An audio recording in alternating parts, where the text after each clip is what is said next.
সবসময় কিন্তু এক খাবার খেতে একদমই ভালো লাগে না।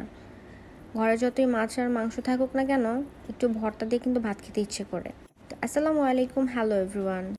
আমি আসলে আজকে সিম ভর্তা বানাবো সেটা একদমই ভাবি নাই, কারণ হচ্ছে আমি মাছের ভর্তা বানাইছিলাম।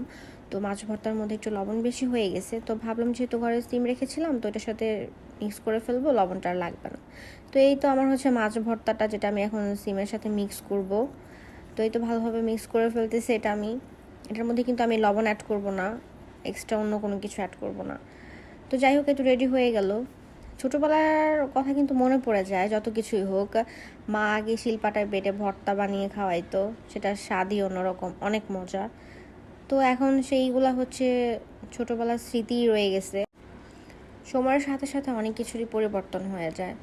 তো এই তো ভর্তাটা আমার রেডি হয়ে গেছে একদম, দেখতে পাচ্ছেন সিম আর মাছের ভর্তা রেডি। পর কিন্তু পাটার মধ্যে গরম ভাত দিয়ে মা দিত, খেতাম, মজাই লাগতো। তো আজকে আমি বাটনার মধ্যে নিয়ে নিয়েছি। তো খেতে কিন্তু অনেক স্বাদ লাগে। কে কে এরকম করতেন জানাবেন।